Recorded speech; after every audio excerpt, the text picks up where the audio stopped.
Okay, let's dive right into this. Welcome to this explainer. Today, we're unpacking a really fascinating and honestly pretty urgent topic. We're going to take a hard, data-backed look at the hidden systemic strains of global tourism. We'll be uncovering the disturbing reality behind the world's top tourist destinations, drawing directly on cold, hard evidence from UNESCO, UN tourism, and peer-reviewed research. Now, look, we all love to travel, right? But today we're looking at the data to understand what actually happens when our desire to see the world starts to fundamentally break the very places we love to visit. To really grasp the sheer scale of this issue, we just need to look at where we stand right now. 1.52 billion. That is the staggering number of international tourist arrivals expected in 2025, according to UN Tourism's January 2026 barometer. I mean, think about that number for a second. It represents a massive post-pandemic rebound, about a 4% jump from 2024, pushing us well past pre-pandemic levels. And sure, economically speaking, this recovery is an absolute lifeline. But practically, it means that the immense physical and infrastructural pressures that kind of went on pause during the pandemic, well, they are back with a vengeance. So, the crucial point here is that overtourism isn't just a simple math problem of too many people. It's actually a deeply complex systems problem. As this definition really highlights, it is all about a destination's capacity. You know, a city might actually have a perfectly manageable number of annual visitors on paper, but if every single one of those visitors arrives during a few peak hours, or crowds into one single landmark, the whole system just collapses. It's highly multidimensional. Capacity isn't just about physical space on a sidewalk, it is ecological, it's social, and it's infrastructural. To make sense of all this, here's our roadmap for today's explainer. First, we'll cover the overtourism paradox. Second, beyond the crowded streets. Third, the hidden ecological toll. Fourth, how destinations are fighting back. And finally, a new model for travel. All right, let's jump straight into Section 1, the overtourism paradox, when success becomes self-defeating.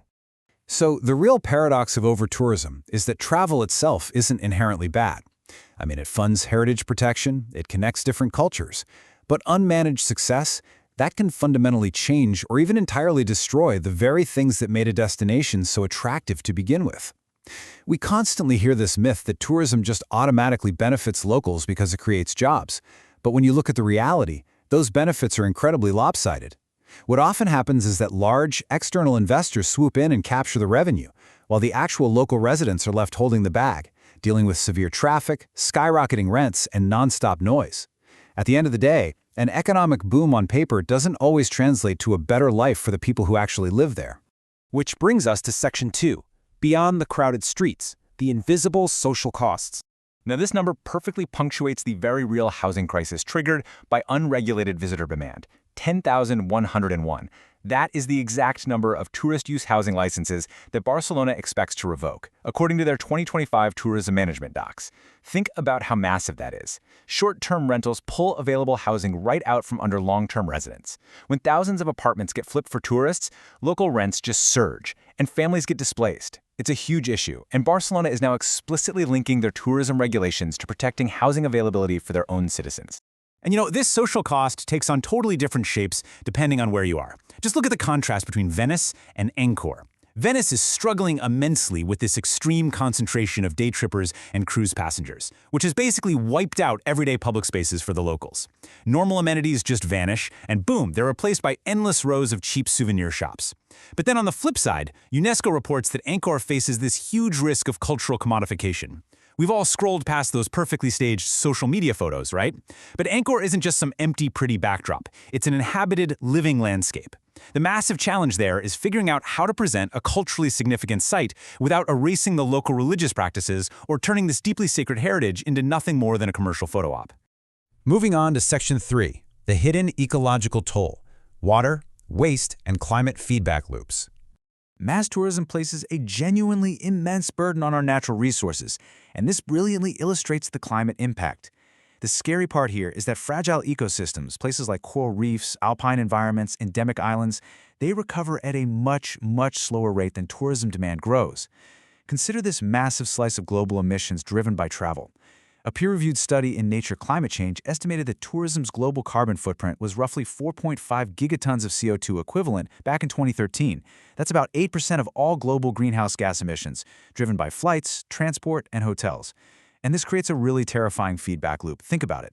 The tourism industry relies entirely on these beautiful, climate-sensitive assets, but at the exact same time, it heavily contributes to the emissions that are actively destroying them. Let's actually look at how these invisible costs build up across totally different environments.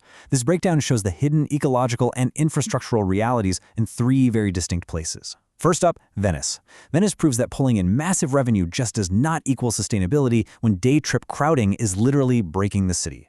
Then look at Mount Everest. A 2024 study highlighted some severe waste management issues up there, mostly because high-altitude remote places have incredibly low recovery capacity. I mean, it is both dangerous and wildly expensive to haul trash down a mountain. And finally, over in Bali, we're seeing intense water stress. A brand new mega hotel might look like a huge win for economic growth, but silently, it's draining the groundwater, proving that an island's capacity is totally 100% interconnected. Okay, let's pivot. In Section 4, how destinations are fighting back, the frontline interventions. Because hey, it isn't all doom and gloom. Let's shift our energy from the crisis to the action and explore how some frontline destinations are successfully intervening to save their ecosystems. Maya Bay in Thailand offers this incredible recovery playbook. A peer-reviewed assessment showed that back in 2017, the site was completely overwhelmed by a staggering 1.2 million visitors. It massively exceeded its carrying capacity, with boat anchors and foot traffic just decimating the local marine life. So Thailand stepped up and took bold action. Step 1, they implemented a strict temporary closure in 2018. Step 2, this allowed for some absolutely vital ecological rehabilitation. In Step 3, they eventually reopened, but this time with firm visitor caps, designated marine zoning, and totally revamped infrastructure. It just goes to show that aggressive, bold intervention actually works to heal an ecosystem. Other highly sensitive areas are employing some really advanced management techniques too.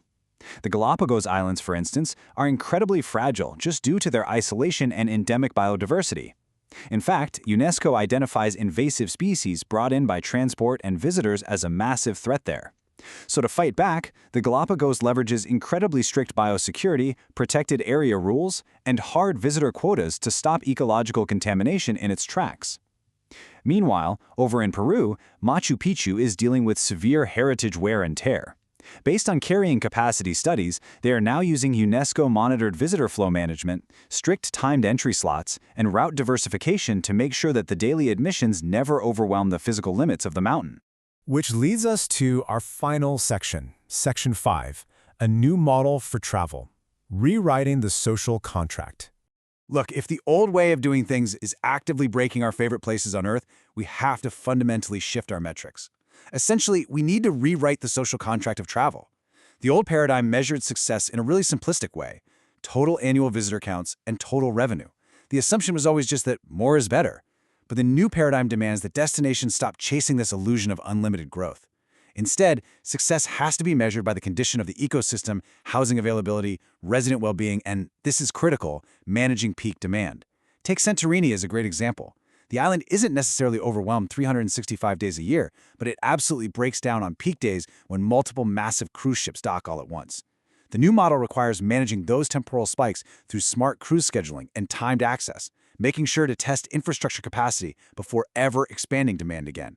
All of this leaves us with one final, deeply provocative ethical question. Who actually gets to enjoy paradise? Sustainable tourism is going to require a brand new social contract. It's got to be a balance where, yes, visitors still get to have those beautiful, life-changing experiences, and local businesses still earn a fair living. But crucially, it has to be a contract where the residents who actually live in these destinations get to keep their fundamental rights. Their right to affordable housing, clean water, everyday public space, and just basic cultural dignity. Understanding this data isn't about trying to stop you from traveling. It's about changing how we travel so that the places we love can actually survive our affection. Definitely something to think about the next time you go to book a flight.